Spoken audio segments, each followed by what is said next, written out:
Sunday morning டிஃபனுக்கு ஏதாவது சிம்பிளாக செஞ்சு சாப்பிட்டுலாம். மத்தியானத்துக்கு எப்படி நண்டு வறுக்க தெரியுமா, கோழி பொரிக்க தெரியுமான்னு வந்துருவாங்க. அப்போ வெயிட்டாக சாப்பிட்டுக்கலாம் அப்படின்னு சொல்லிட்டு நைட்டே ஒரு டம்ளர் காட்டியான அரிசி ஊற வச்சுட்டேன். நல்லா கழுவி 2 டம்ளர் தண்ணி ஊற்றி அப்படியே மூடி வச்சுட்டேன். காலையில் நல்லா ஊறிடுச்சு அரிசி. அதை மிக்ஸி ஜாருக்கு மாற்றிட்டு நல்லா பேஸ்ட்டாக அரைச்சி எடுத்துக்கிட்டேன். இன்னொரு பாத்திரத்தில் தண்ணி கொதிக்க வச்சுருக்கேன். அது நல்லா கொதித்து வந்த உடனே நம்ம அரைச்சி வச்சு இந்த காட்டியான அரிசியை அது கூட ஊற்றிடலாம். நல்லா கைவிடாமல் ஒரு 2 நிமிஷம் கிண்டிகிட்டே இருக்கணும், இல்லைனா கட்டி கட்டியே ஆகிடும். கொஞ்சம் சீரகம், கொஞ்சம் கல் உப்பு சேர்த்துட்டேன். அவ்வளோதான், கஞ்சி இதுக்கப்புறம் ரெடி ஆகிடும். ஒரு 10 நிமிஷத்தில் நல்லா மணக்க கஞ்சி ரெடி ஆகிடும்.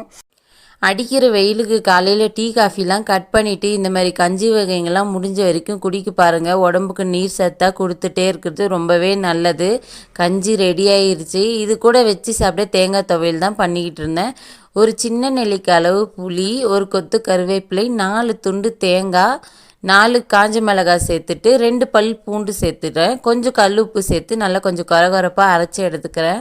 அதுக்கப்புறம் கொஞ்சம் ஒரு 10 வேர்க்கடலை போல் சேர்த்துக்கிறேன். அப்புறமும் மறுபடியும் ஒரு ரவுண்டு மிக்ஸி ஓட்டிடலாம்.